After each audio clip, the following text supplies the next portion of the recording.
नमस्कार साथियों, NIOS की वर्चुअल कक्षा में आपका स्वागत है। आज हम कोर्स 502 के विषय विशिष्ट विद्यार्थियों के प्रकार पर चर्चा करेंगे। इस चर्चा को सुगम करने के लिए हमारे पास वर्धमान महावीर ओपन यूनिवर्सिटी के सहायक आचार्य डॉक्टर अखिलेश कुमार जी हैं। डॉक्टर अखिलेश कुमार जी, आपका हार्दिक स्वागत है। नमस्कार। आज आप हमारे साथ विद्यार्थियों के लिए विशिष्ट विद्यार्थियों के प्रकार अवधारणा पर विस्तार से चर्चा करने जा रहे हैं। अखिलेश जी, सबसे पहले मैं आपसे पूछना चाहता हूं कि अक्सर विशेष आवश्यकता वाले विद्यार्थियों की चर्चा की जाती है। आखिर ये विशेष आवश्यकता वाले विद्यार्थी कौन होते हैं? धन्यवाद ऋषभ जी, आपने बड़ा महत्वपूर्ण प्रश्न उठाया है कि आजकल हर जगह चर्चा हो रही है समावेशी शिक्षा की, समेकित शिक्षा की, और विशेष आवश्यकता वाले बालकों के लिए विशेष व्यवस्था की जाने की। तो ऐसे में सबसे पहला सवाल यही उठता है कि विशेष आवश्यकता वाले बच्चे कौन से हैं। जैसा कि मैं बताना चाहूँगा कि विशेष आवश्यकता वाले बालक जो है, यह एक अपरिभाषित पद है, यह एक अनडिफाइंड टर्म है। और जैसा कि हम सब जानते हैं कि व्यक्तिगत भिन्नता जो है इस संसार का शाश्वत सत्य है। कोई भी दो व्यक्ति जो है समान नहीं है। दुनिया में हर व्यक्ति अलग अलग है, हर व्यक्ति अपने आप में अद्वितीय होता है और विशिष्ट होता है। उदाहरण के लिए अगर आप देखें तो मनुष्य जो है अपने रंग रूप, अपने आकार, अपने सोचने समझने की क्षमता, अपनी अधिगम क्षमता, अपने समायोजन के तरीके, अपनी विभिन्न शारीरिक एवं मानसिक क्षमताओं जैसे कि बुद्धि, अभिवृत्ति, अभिरुचि, स्मृति आदि सभी में प्रत्येक व्यक्ति अद्वितीय होता है।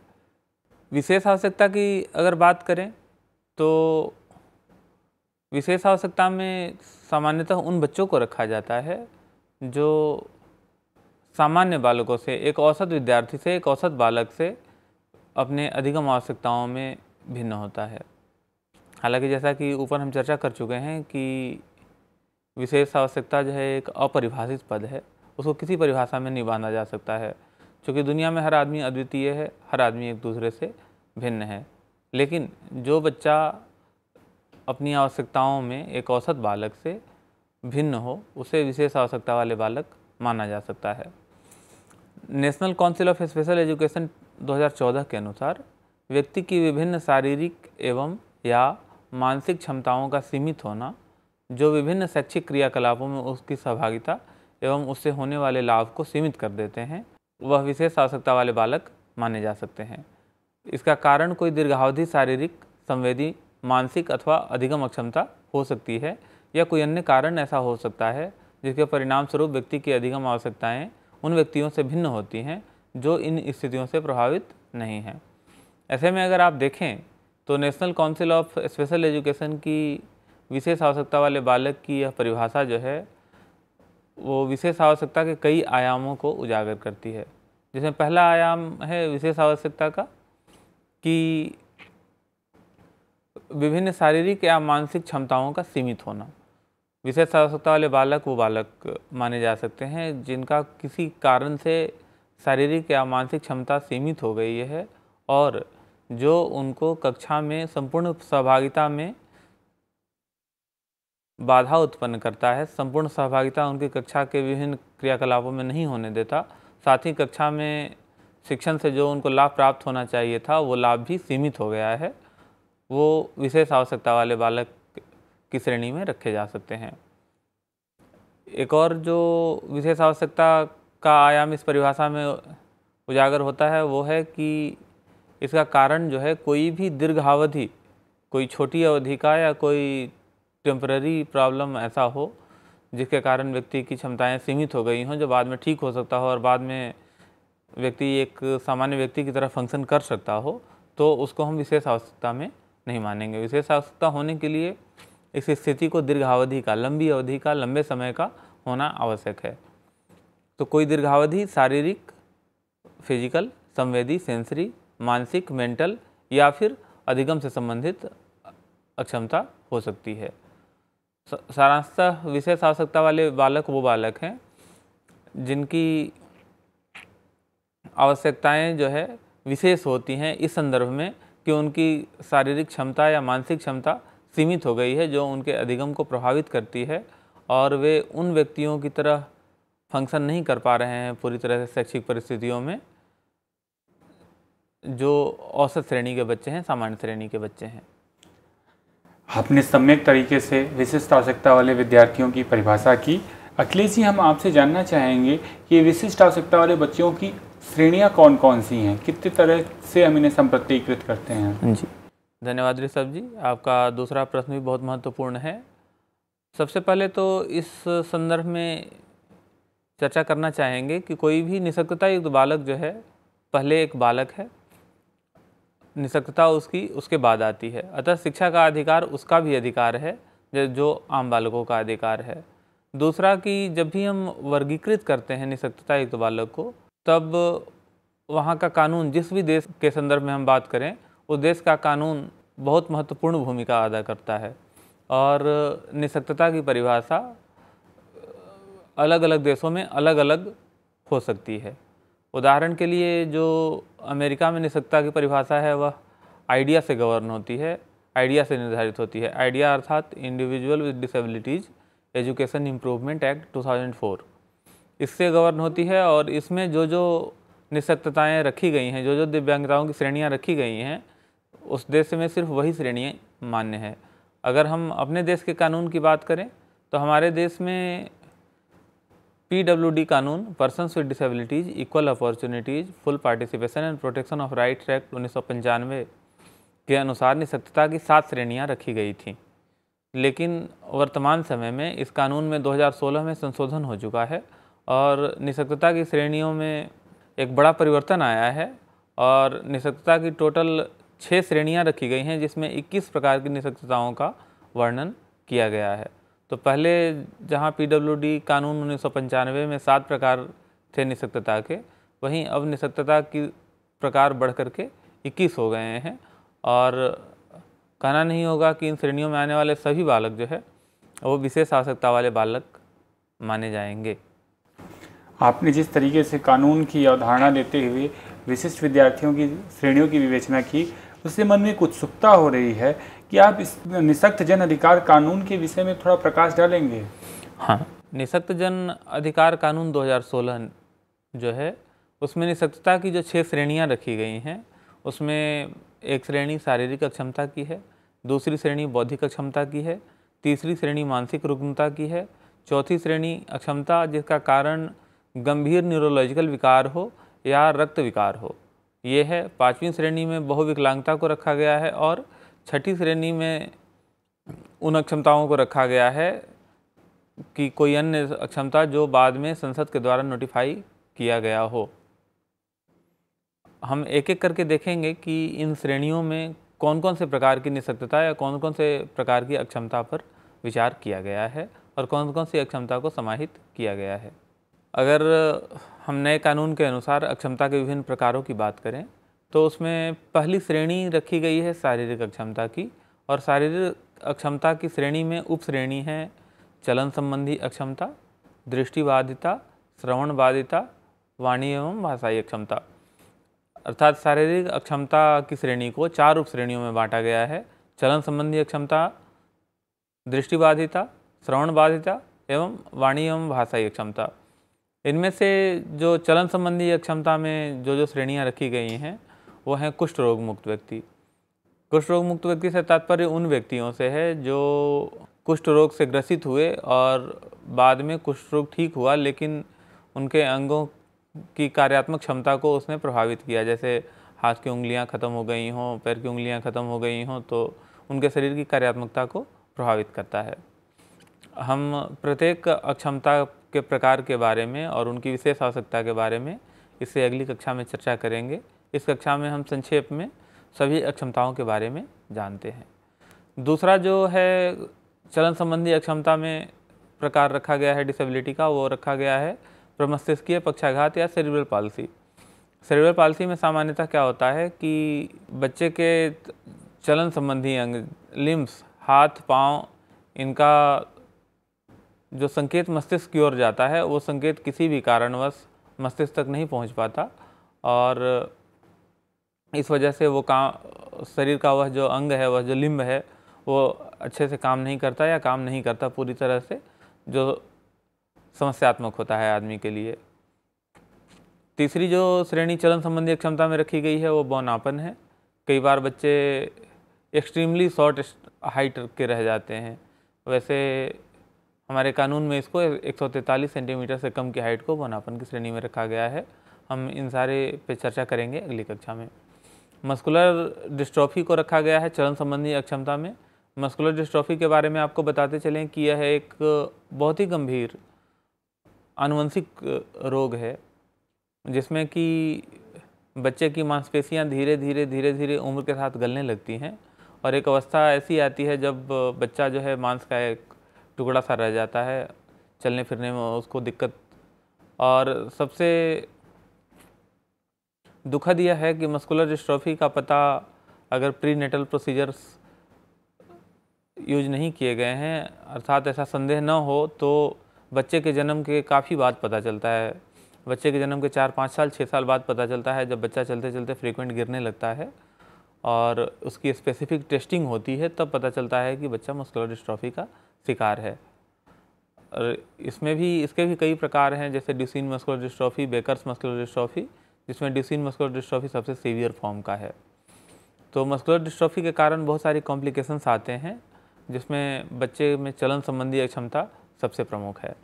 इसके अलावा जो एक और कैटेगरी रखी गई है चलन संबंधी अक्षमता में, वो एसिड अटैक प्रभावित व्यक्ति हैं। एसिड अटैक प्रभावित व्यक्ति जो है वो कई प्रकार के सामाजिक और शारीरिक कठिनाई महसूस करते हैं। और आजकल जैसा कि आप देख पा रहे हैं अलग अलग समाचार चैनलों पे, एसिड अटैक के केस बहुत बढ़ते जा रहे हैं। इसलिए पहली बार भारत सरकार ने एसिड अटैक को शारीरिक अक्षमता की श्रेणी में चलन संबंधी अक्षमता में शामिल किया है। जो दूसरी कैटेगरी है, कैटेगरी बी शारीरिक अक्षमता के अंतर्गत, वो है दृष्टिबाधिता। दृष्टिबाधिता को भी 2 श्रेणियों में रखा गया है। एक अंधता, ब्लाइंडनेस को रखा गया है, जिसमें कि आदमी को कोई भी दृष्टि न हो, जरा भी दिखाई न दे, और अल्प दृष्टि, जिसमें कि आदमी को थोड़ी दृष्टि हो, सीमित दृष्टि हो। इसके अलावा जो तीसरी कैटेगरी रखी गई है शारीरिक अक्षमता की, वो श्रवण बाधित बालकों की रखी गई है। इसमें भी 2 रखे गए हैं, एक संपूर्ण बधिरता, डेफनेस, और दूसरा श्रवण कठिनाई, हार्ड ऑफ हियरिंग। ये 2 श्रेणियाँ रखी गई हैं शारीरिक अक्षमता की श्रेणी में। इस प्रकार कुल मिलाकर 10 प्रकार की अक्षमता का वर्णन किया गया है शारीरिक अक्षमता की श्रेणी में 4 उपश्रेणियों के अंतर्गत। दूसरी जो श्रेणी रखी गई है अक्षमता की निःशक्तता की, वो है बौद्धिक अक्षमता। और बौद्धिक अक्षमता में 3 उपश्रेणियाँ रखी गई हैं, एक बौद्धिक अक्षमता, दूसरा विशिष्ट अधिगम अक्षमता, और तीसरा ऑटिस्टिक स्पेक्ट्रम डिसऑर्डर। इन तीनों के बारे में संक्षेप में चर्चा करें। बौद्धिक अक्षमता जो है वो, इसका तात्पर्य उस अक्षमता से है जिसमें कि बच्चे की बुद्धि लब्धि जो है सीमित रह जाती है, बौद्धिक क्षमता सीमित रह जाती है। यह एक अवस्था है जिसमें कि बच्चे की बुद्धि लब्धि सीमित रह जाती है। अक्सर 70 और उससे नीचे IQ वाले को बौद्धिक अक्षमता की श्रेणी में मानते हैं। दूसरा विशिष्ट अधिगम अक्षमता। विशिष्ट अधिगम अक्षमता भी एक बहुत ही सामान्यीकृत पद है, जिसमें कि कोई भी नोन कारण न हो और फिर भी बच्चे में कुछ विशेष प्रकार की अधिगम संबंधी समस्याएं पाई जाएं, तो उसको विशिष्ट अधिगम अक्षमता कहते हैं। जैसे बच्चे में पढ़ने के संबंधी प्रॉब्लम हो सकती है, बच्चे में लिखने से संबंधित प्रॉब्लम हो सकती है, पढ़ने से संबंधित प्रॉब्लम को डिसलेक्सिया या डिस्ग्राफिया, लिखने से संबंधित समस्या, या गणितीय कार्य करने से संबंधित समस्या, बच्चे में डिस्कैल्कुलिया हो सकता है। या फिर तीसरा जो निःशक्तता का प्रकार रखा गया है इसमें, वो है autistic spectrum disorder. Autistic spectrum disorder में 2 मुख्य चीज़ें देखने में आती हैं। एक कि बच्चे का सोशल इंटरेक्शन बहुत पुअर होता है या लगभग नहीं के बराबर होता है, और दूसरा बच्चे में सीवियर जो है कम्युनिकेशन प्रॉब्लम होती है। बच्चा जो है कम्युनिकेट नहीं कर पाता है, बच्चे में शाब्दिक विकास नहीं हो पाता है। सबसे पहले ऑटिस्टिक स्पेक्ट्रम डिसऑर्डर का वर्णन जो है वो लियो कैनर ने किया था। लियो कैनर ने 1942 के आसपास एक पेपर लिखा था, autistic disturbances of affective contact, जिसमें उन्होंने कुछ केस स्टडी प्रस्तुत की थी। उसमें ऐसे बच्चे थे जो लगभग अक्सर अपने आप में ही खोए रहते थे और जिनका सामाजिक इंटरेक्शन बिल्कुल कम या नहीं के बराबर था, और साथ ही जिनका कम्युनिकेशन जो है वो भी उपयुक्त रूप से विकसित नहीं था।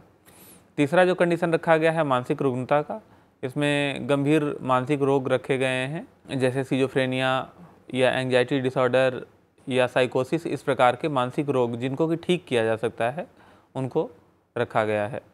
मानसिक रुग्णता के बाद जो 2 श्रेणियां रखी गई हैं वो है गंभीर न्यूरोलॉजिकल विकार और रक्त विकार।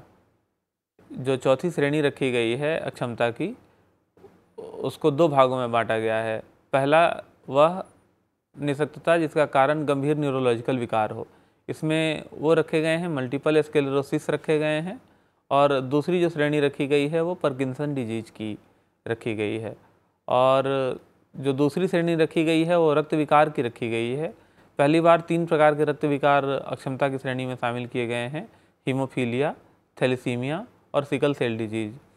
इसमें बताते चलें सामान्य शब्दों में, हीमोफीलिया जो है वो रक्त का थक्का न जमने से संबंधित बीमारी है। हीमोफीलिया के जो मरीज हैं ये सब तीनों ही जेनेटिक डिसऑर्डर्स हैं और रक्त से संबंधित हैं। हीमोफीलिया में जो हीमोफीलिया का मरीज होता है उसके शरीर में अगर एक बार ब्लीडिंग शुरू हुई तो वो लगातार होती जाती है, रक्त का थक्का नहीं जम पाता है, इस वजह से उसके शरीर से रक्त का बहना नहीं रुक पाता है। तो ये बहुत सारी समस्याएं क्रिएट करता है हीमोफीलिया का केस। साथ ही दूसरी जो श्रेणी रखी गई है वो थैलेसीमिया की है। थैलेसीमिया भी एक जेनेटिक रक्त संबंधित विकार है जिसमें कि एबनॉर्मली लार्ज हीमोग्लोबिन पाए जाते हैं। और तीसरा जो है सिकल सेल डिजीज, जैसा कि नाम से स्पष्ट है, सिकल का अर्थ होता है हंसिया। तो जो इसमें हीमोग्लोबिन होते हैं वो नॉर्मल हीमोग्लोबिन की तरह डिस्क शेप के न होकर के सिकल्ड होते हैं। सिकल का मतलब हंसिए के साइज के या अर्धचंद्राकार होते हैं, और इस वजह से हीमोग्लोबिन जो शरीर में फंक्शन करता है ऑक्सीजन को शरीर के सभी भागों में पहुंचाना, वो प्रभावित होता है। इन सब के बारे में हम अगली कक्षा में विस्तार से चर्चा करेंगे एक एक करके। तो ये 3 रक्त विकार रखे गए हैं चौथी श्रेणी में। चौथी श्रेणी जो है उसको 2 भागों में बांटा गया है। एक भाग है गंभीर न्यूरोलॉजिकल विकार का और दूसरा भाग है रक्त विकार का। 2 न्यूरोलॉजिकल विकार रखे गए हैं, मल्टीपल स्क्लेरोसिस और पार्किंसन डिजीज, और 3 रक्त विकार रखे गए हैं, हीमोफीलिया, थैलेसीमिया और सिकल सेल डिजीज। इसके अलावा जो अगली श्रेणी रखी गई है वो बहुविकलांगता की रखी गई है, मल्टीपल डिसेबिलिटी की।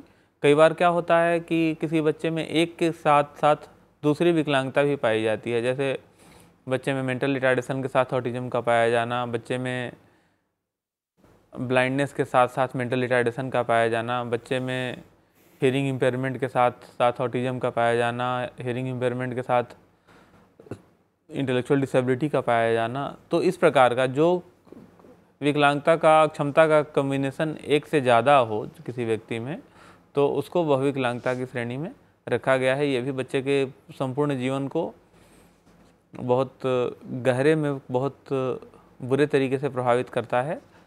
और छठा जो श्रेणी रखा गया है अक्षमता का, वो है कोई भी अन्य ऐसी अक्षमता जिसको कि भारतीय संसद जब भी चाहे और उसको नोटिफाई करे, उसके अनुसार नोटिफाइड हो। तो इस प्रकार अगर भारतीय संदर्भ की बात करें तो हमारे वर्तमान भारतीय संदर्भ में निःशक्त जन अधिकार कानून के अनुसार कुल 6 श्रेणियों में 21 प्रकार की अक्षमताओं का वर्णन किया गया है, या फिर इसको कह सकते हैं 21 प्रकार के दिव्यांग व्यक्ति या 21 प्रकार के विशेष आवश्यकता वाले बालक जो है वो भारतीय संविधान ने स्पष्ट किए हैं और निःशक्त जन अधिकार कानून 2016 ने बताए हैं। धन्यवाद अखिलेश जी, आपने बहुत ही सारगर्भित तरीके से विशिष्ट आवश्यकता वाले विद्यार्थियों के अलग अलग प्रकारों पर चर्चा की। इस कक्षा को समाप्त करने से पूर्व हम आपसे अनुरोध करेंगे कि हमारे विद्यार्थियों की सुविधा के लिए कक्षा का सार भी प्रस्तुत करें। हाँ ऋषभ जी, आपने अच्छी बात कही। आज हमने ये जाना कि सबसे पहली बात जो जानी वो ये कि विशेष आवश्यकता वाले बालक जो है वो एक विविधतापूर्ण समूह है जिसकी आवश्यकता सामान्य बालकों से अलग है। वो आवश्यकता शैक्षिक भी हो सकती है, अन्य प्रकार की भी हो सकती है, लेकिन अगर शिक्षा के संदर्भ में देखें, विशेष आवश्यकता वाले बालक उस विविधतापूर्ण समूह से को संबोधित करता है जिसकी शैक्षिक आवश्यकता सामान्य बालकों से अलग है। इस समूह में निःशक्तता युक्त सभी बालक आते हैं और निःशक्त जन अधिकार कानून 2016 के अनुसार कुल 21 प्रकार की निःशक्तताओं का वर्णन किया गया है और इन 21 प्रकार की निःशक्तताओं को 6 श्रेणियों में विभाजित किए गए हैं।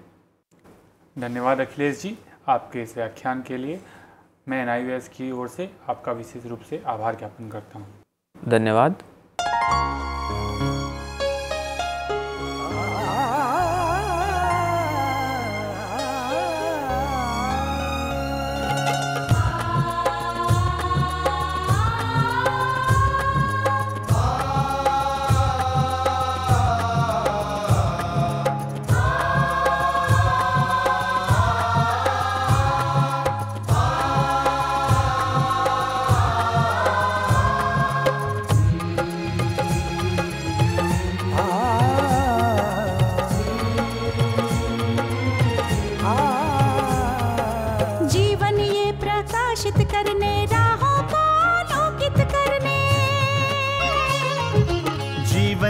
प्रकाशित करने राहों को आलोकित करने, हम अपना दीपक स्वयं बने, हम अपना रास्ता स्वयं चुने। हम अपना दीपक स्वयं बने, हम अपना रास्ता स्वयं चुने। जीवन ये प्रकाशित करने राहों को आलोकित करने।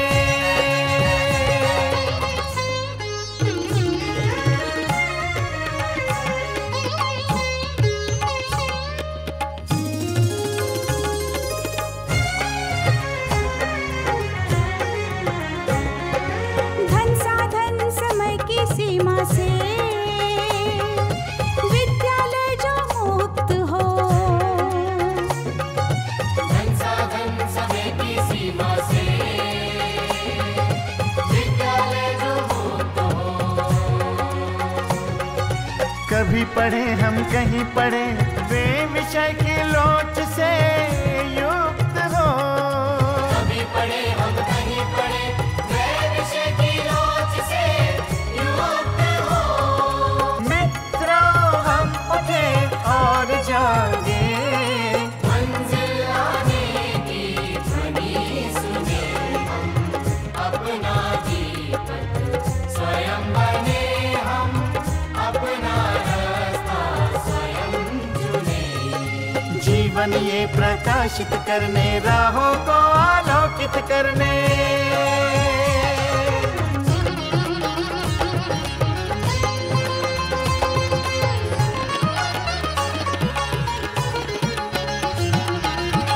राष्ट्रीय मुक्त विद्यालय का है द्वार खुला सबकी खातिर। शिक्षा परीक्षा का अवसर एक बार ही क्यों मिलता फिर। शिक्षा और परीक्षा का अवसर एक बार ही क्यों मिलता फिर। दुनिया में इसके केंद्र बहुत, कोई मन चाहा केंद्र चुने, हम अपना दीपक स्वयं बने, हम अपना रास्ता स्वयं चुने। कोई मन चाहा केंद्र चुने,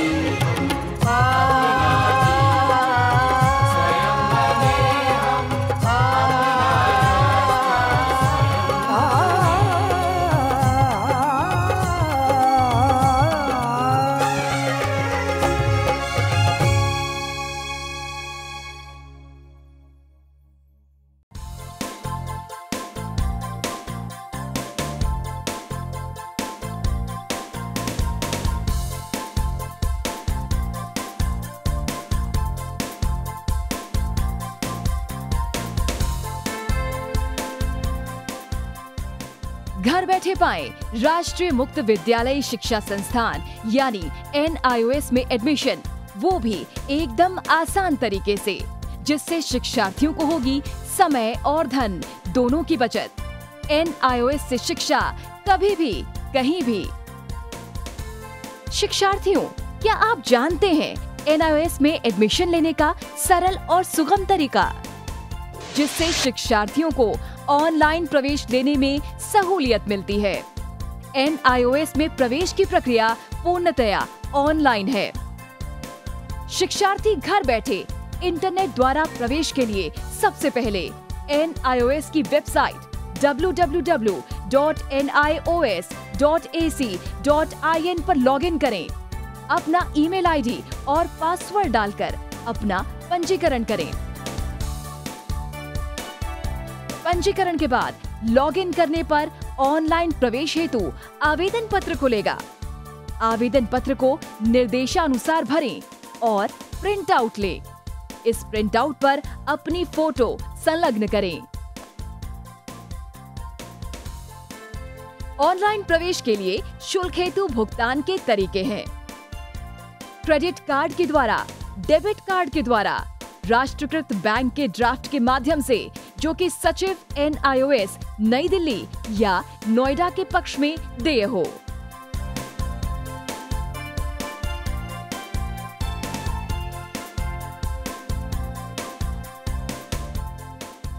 भरे हुए आवेदन पत्र के साथ साथ डिमांड ड्राफ्ट और संलग्न किए जाने वाले दस्तावेज हैं जन्म रजिस्ट्रार के जिला कार्यालय से जारी जन्म प्रमाण पत्र की सत्यापित प्रति, जिसमें जन्म तिथि अंकित हो, पिछले विद्यालय से प्राप्त विद्यालय छोड़ने का प्रमाण पत्र जिसमें आवेदक की जन्म तिथि लिखी हो।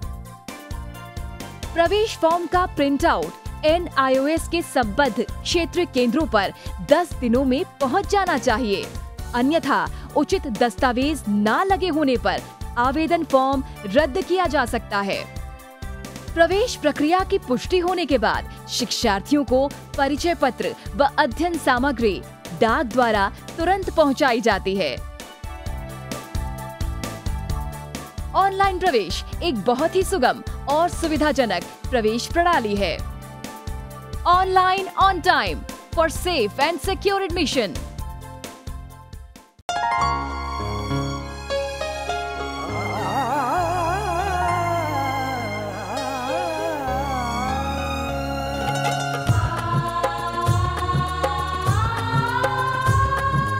जीवन ये प्रकाशित करने, राहों को आलोकित करने, हम अपना दीपक स्वयं बने, हम अपना रास्ता स्वयं चुने।